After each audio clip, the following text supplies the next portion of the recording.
여러분, 우리가 예년에는 우리가 밤 11시에 송구영신 예배를 드렸습니다만 금년에는 송구영신 예배와 송년 주일 예배를 함께 드리게 되었습니다.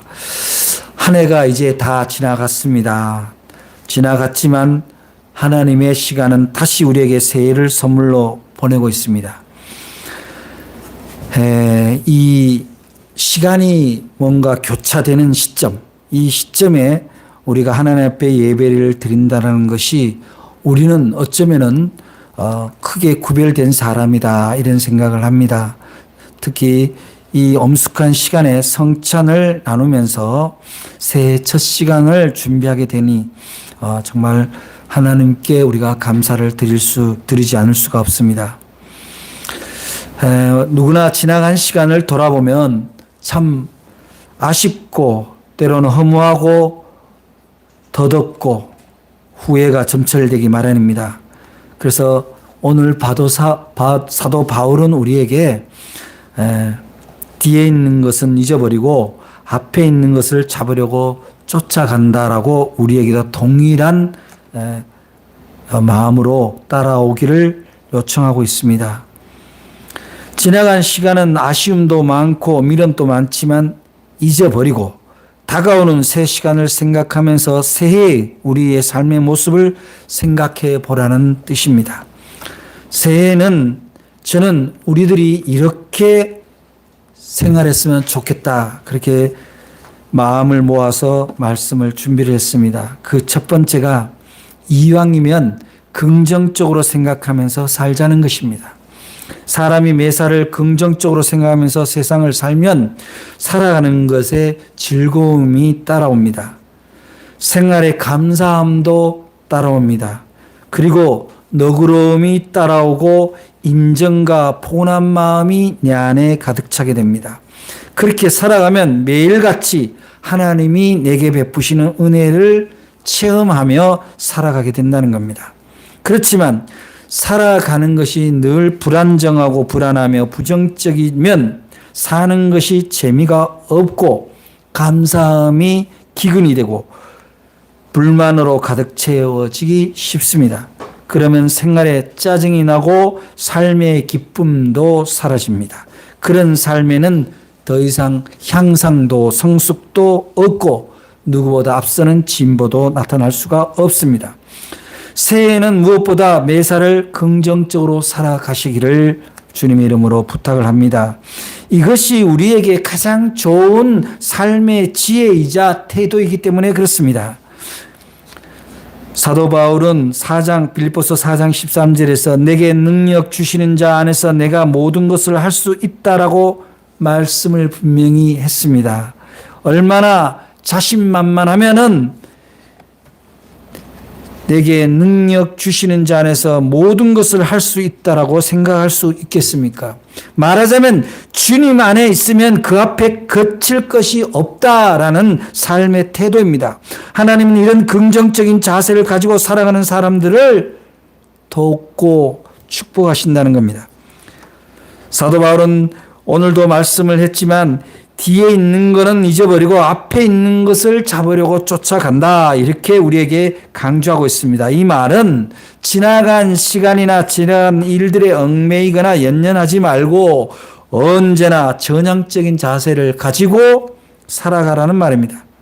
사람이 긍정적인 생각을 가지고 세상을 열심히 살고 기도하며 노력하고 최선을 다하면 그때 하나님의 역사가 나타나는 것을 보게 됩니다. 우리의 신앙이 무언가 여행을 바라는 신앙이 아닙니다. 스스로가 안정되고 긍정적인 마음과 정신을 갖고 있지 않으면 하나님이 도울 수가 없습니다. 불안한 사람들에게는 기회가 와도 기회를 불안하게 보기 때문입니다. 제가 언젠가 말씀드렸지만 기회는 은혜입니다. 은혜가 올 때, 하나님의 도우심이 올 때를 캐치를 하려면 언제나 긍정적인 마음으로 잘 될 수 있다, 변화될 수 있다라는 마음으로 기도하고 기다려야 되는 거예요. 예수 믿는 사람들이 늘 불평, 불만, 부정적인 생각으로 가득 차 있다면 하나님이 주신 것도 상식적으로 이해하기가 쉽습니다. 많은 예수를 믿지 않는 사람들이 바로 그런 겁니다. 진정 예수를 모르기 때문에 교회 다니는 일에 대해서, 교인들에 대해서 부정적인 생각을 가지는 거죠. 거기에는 우리들의 책임도 있습니다. 우리들 자신이 먼저 불안하고 부정적이며 힘들게 세상을 사는 것을 다른 사람들한테 보여주기 때문입니다. 우리의 형편이 힘들어서 힘든 것이 아니라 우리의 마음이, 우리의 믿음이 불안해서 힘들다면 여러분들의 마음이 긍정적이고 우리 주님이 계시면 잘 될 수 있다, 잘 되어야 한다, 그리고 나는 잘 되는 사람이라는 긍정심으로 가지고 살아갈 수 있기를 부탁을 드립니다. 그리고 두 번째는 목표를 가지고 살아가자는 것입니다. 거룩한 목적을 갖자는 겁니다. 사도 바울은 본문에서 푯대를 향해서 쫓아간다고 말합니다. 그리고 부름의 상을 위하여 쫓아간다고 말합니다. 부름의 상이란 게 무엇입니까? 부름은 소명입니다. 소명에 응답한 사람의 상을 향하여 쫓아간답니다. 우리의 소명은 무엇입니까? 주님이 우리에게 당부한 것은 바로 그리스도의 이름으로 세상을 구원하라는 겁니다. 사랑하라는 겁니다. 평화를 이루라는 겁니다. 그 일에 우리를 세상에 파송 보낸 것이 주님의 뜻입니다. 그것이 푯대입니다. 우리의 목표는 세상 사람들의 목표와는 전혀 다릅니다. 세상 사람들은 좀 더 많이 가지고 좀 더 높아지고 좀 더 여유 있는 그런 경제적 삶을 추구하고 있다면 우리는 나와 더불어 함께 기뻐하고 행복해지며 주님을 만나서 서로가 격려가 되는 사람이 풍성해지는 삶입니다. 여러분들은 2023년도에 어떻게 살았습니까? 정말 나와 더불어 함께 기뻐하고 즐거워하며 이해하고 용서하고 서로가 격려가 되는 사람들이 자기 주변에 늘어났습니까? 줄어들었습니까? 그렇다면 새해에는 나는 그런 부르심을 받았다. 나는 언제나 어디서 가든지 긍정의 아이콘이요 평화의 상징이고 무엇보다 사람들에게 위로가 되는 사람으로서 나아갈 때 바로 부르심의 상을 위하여 쫓아가는 사람이 되는 겁니다. 그것이 우리의 거룩한 목표입니다. 우리가 마라톤 선수도 무조건 앞으로 달려가는 것이 아닙니다. 목표 지점이 있고 자신이 이루어야 될 목표가 있기 때문에 최선을 다할 수 있는 겁니다. 사람들은 학생은 학생으로서, 직장인은 직장인으로서 자기의 공동체 안에 자기의 성장 과정에 목표가 있다면 그 목표에 따라서 그의 시간도 운영이 됩니다. 목표가 흐릿한 사람은 삶의 시간도 흐릿합니다. 경계가 모호하고 어디서 무엇을 어떻게 해야 될지조차도 불분명해집니다. 사랑하는 여러분, 이제 여러분들은 긍정의 목표, 무엇보다도 그리스도인으로서 부름받은 그 거룩한 소명, 바로 사랑의 소명, 평화의 소명, 그리고 무엇보다도 공의로운 일에 앞장서는 그런 소명이 여러분들 앞에 있기를 바랍니다. 근데 그것은 마치 우리가 세상 속에 나가서 피켓팅을 들고 자기의 의의를 드러내라는 말과 일치하는 것은 아닙니다. 무엇을 하든지 하나님의 뜻으로 하라는 말씀입니다. 무슨 직장 일을 하든지 공부를 하든지 세상에 나가서 봉사를 하든지 이것이 주님의 뜻에 부합하는가를 기도하고 그 응답을 따라서 하라는 겁니다. 시편 37편을 보면 너희 소원을 이루시고 했습니다. 우리의 소원이 하나님의 소원과 비슷할 때 하나님도 도울 거라는 건 우리는 얼마든지 생각할 수 있습니다. 아버지가 부모님이 기뻐하는 미래를 가지고 부모님한테 부탁을 하면 부모가 열심히 도와주지만 부모가 뜻하는 것과 다른 삶을 계획하고 온다면 얼른 도와주기는 쉽지 않을 겁니다. 마찬가지입니다. 사랑하는 여러분, 올 한 해 푯대를 향하여 간다고 할 때 여러분의 목표를 분명하게 세우시기를 바랍니다. 뜻을 세울 때 주님을 바라보고 목표를 세울 때 주님을 바라보고 나아갈 때 주님을 바라본다면 여러분들의 삶은 1년 후에 놀라운 변화를 경험할 수 있을 것입니다. 특별히 삶의 변화가 예정되어 있는 사람들이 있습니다. 직장의 변화, 진로의 변화, 삶의 환경의 변화가 된 분들은 특별히 목표를 분명히 세우기 바랍니다. 그랬을 때 하나님이 여러분을 돕고 여러분이 도운 은혜를 따라 여러분의 삶이 다른 사람들에게 영향을 미치게 될 것입니다. 그것이 바로 예수 믿는 사람들의 축복입니다. 세 번째, 지금부터 시작하라는 겁니다. 내일이 아니라 바로 오늘입니다. 다음 달부터, 다음 주부터가 아닙니다. 다음부터가 바로 목표를 이루는 데 가장 큰 질병입니다. 이제부터 결심한 바가 있고 뜻한 바가 있다면 지금부터로 모든 것을 기준으로 삼으시기를 바랍니다. 여러분의 결단을 이루는 시간의 기준은 지금입니다. 어떤 사람들이 뭐 다이어트 한다 그러면은 아유 이번 주까지는 우선은 뭐 여러 가지 일정이 있으니까 사람들도 만나고 해야 되니까 이번 주까지는 그냥 가고 다음 주부터 다이어트 하지 뭐 평생 못 합니다. 담배 끊는 사람 내일부터 끊지 뭐 안 됩니다. 내일부터가 아니라 지금부터입니다. 그 결단은 깨어지는 순간 다시 지금부터를 의미합니다. 사랑하는 여러분, 내일은 우리의 시간이 아닙니다. 하나님이 주신 시간은 오늘입니다. 지금입니다. 지금 여러분들이 꿈꾸는 일을 시작하시기 바랍니다. 지금 변화를 시작하시기 바랍니다. 여러분들이 그렇게 변화할 수 있을 때 여러분들의 삶도 놀라운 변화가 있을 것입니다. 그리고 이제 마지막으로 네 번째로 작은 일부터 하자는 겁니다. 우리가 어떤 목표를 가지고 나아갈 때 거창한 거대 담론을 향해서 가는 것도 있지만 사실 일이란 거는 할 수 있는 것부터 가야죠. 쉬운 일부터 해야 됩니다. 그러면 결국 커진 일도 어려워진 일도 할 수 있습니다. 모든 문제는 그 원인이 할 수 있다는 것에 있습니다. 할 수 있는 일부터 시작할 수 있기를 바랍니다. 여러분, 꼬인 실타래가 있다고 생각해 봅시다. 그 꼬인 실타래를 갖고 와서 이거를 풀어라 할 때 모든 사람이 막연합니다. 그러나 그것을 풀 수 없는 일은 아닙니다. 꼬인 실타래를 풀기가 귀찮을 뿐이죠.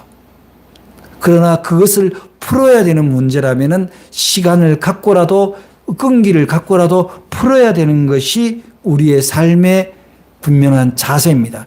여러분들 삶의 문제에 꼬인 것이 있습니까? 푸십시오. 시간이 걸려도 반드시 풀어야 됩니다. 그 끝을 찾아야 합니다. 그리고 그것을 다 풀어서 새롭게 매듭을 짓고 감안해야 됩니다. 그것이 바로 여러분들이 올 한 해 해야 될 때 바로 그것은 맨 처음에 꼬인 것을 풀 때에는 바로 맨 끝을 찾는 일부터입니다. 시작을 찾는 일부터입니다. 거기서부터 여러분들의 꼬인 문제가 풀어지기를 바랍니다.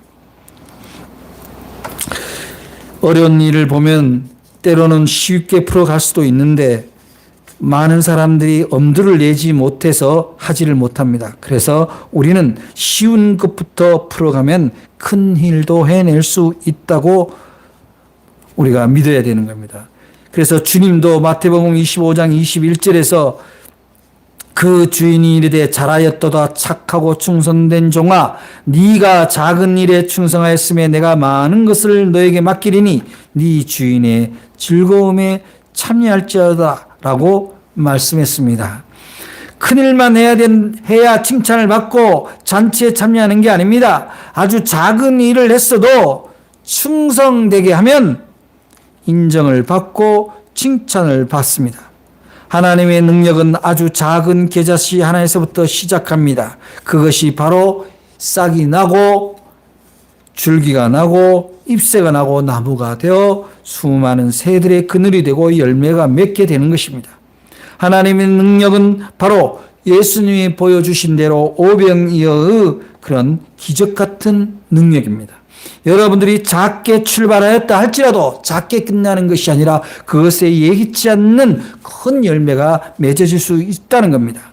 새해에는 비록 작은 일이라도 소중히 여기고 할 수 없다가 아니라 작은 것부터 하자라고 결단할 수 있기를 바랍니다. 그러면 결국은 여러분들이 꿈꾸는 큰 일도 이루어져 있을 것입니다. 이것이 세상을 진지하게 살아가고 성실하게 살아가는 하나님의 지혜입니다. 사랑하는 여러분, 작은 일 무시하지 마시고 무조건 어렵다라고 생각하실 것이 아니라 할 수 있는 일부터 시작하시기 바랍니다. 끝으로 다시 시작하라는 겁니다. 실패하면 다시 시작하자는 겁니다. 사람이 하는 일마다 모두 성공할 수는 없습니다. 때로는 실패도 할 수 있고 실수도 할 수 있습니다. 어떤 면에서는 실패는 더 나은 성공을 가져오기도 합니다. 실패는 또 다른 시작의 시작이기 때문입니다. 우리가 우리의 주님을 시작이요 끝이고 끝이요 시작이라고 고백하는 것은 무엇입니까? 우리가 끝이라고 했을 때 주님의 일은 시작인 것처럼 우리의 실패는 끝이 아니라는 사실입니다. 저도 2024년도에는 작은 일부터 또 어렵게 되었다 실패했다고 생각한 것들부터 새롭게 시작하고자 합니다. 주님에게 의존하여 전적으로 주님께 의지하여 새롭게 시작하고자 합니다. 예배의 동역자를 함께 모으고 제자 훈련을 시작하며 할 때 한 사람이라도 새롭게 시작하고자 합니다. 사랑하는 여러분, 여러분들도 그렇게 출발해 주시기 바랍니다. 먼저 지난 것들을 자꾸 되뇌이며 또 실패에 대한 두려움에서 사로잡혀서 새로운 시작을 주저하는 그런 우를 범하지 않기를 바랍니다. 우리는 일신 우일신 날마다 새로워지기 위하여 주님의 자녀가 되었습니다. 우리가 주님의 영성을 받았다는 것은 새로워짐입니다. 새롭게 시작함의 에너지입니다. 바로 여러분들이 그러한 의지를 가지고 새해를 맞이할 수 있기를 바랍니다. 사도 바울은 이렇게 얘기합니다. 나는 아직도 다 되었다고 생각하지 않는다. 앞에 있는 것을 잡으려 쫓아간다. 그리고 부름의 삶을 쫓아간다라고 말했습니다. 얼마나 최선을 다하는 모습입니까? 우리가 본받아야 될 모습입니다. 신앙인으로서도 생활인으로서도 우리는 이러한 바울의 의지를 본받아서 살아가야 할 것입니다. 그래야 그러한 삶에 하나님의 축복이 임할 수 있기 때문입니다. 하나님은 바로 그렇게 최선을 다하는 사람, 끝났다고 할 때 새로 시작할 수 있는 사람, 긍정적인 사람에게 응원하시고 도우십니다. 성령님이 그 일을 하기 위하여 여러분에게 임자기를 간절히 부탁을 드립니다. 새해에는 여러분들이 많은 것을 얻기보다는 여러분이 작은 것도 이루어서 주님이 기뻐하는 한 가지라도 온전히 이루어내는 여러분들 되시기 바랍니다. 많은 소유보다는 많은 사랑을 받고 나누는 신앙인이 되기를 바랍니다. 여러 사람을 전도하기보다는 한 명이라도 전도해서 주님의 기쁨이 되기를 바랍니다. 무엇보다도 주님의 몸 된 교회의 작은 일원이 되어 무엇이든지 함께 참여하는 여러분들 되시기를 바랍니다. 그 공동체를 통해서 세계는 변화되어 왔다는 사실을 여러분들이 믿으시기를 바랍니다. 다시 한번 오늘 우리 그리스도인들의 선구 영신은 바로 긍정적으로 살면서 생각하면서 살자는 것과 거룩한 목표를 가지자. 그리고 그것을 이루기 위해서 내일부터가 아니라 지금부터 하자는 겁니다. 실패해도 다시 하고 작은 일로 시작하자는 겁니다. 이것이 오늘 성구 영신을 맞이하는 우리에게 주신 하나님의 축복의 말씀입니다. 모두 여러분 안에서 일어날 수 있기를 주의 이름으로 간절히 축복합니다. 기도하겠습니다. 사랑의 하나님 감사합니다. 오늘 저희들에게 이러한 축복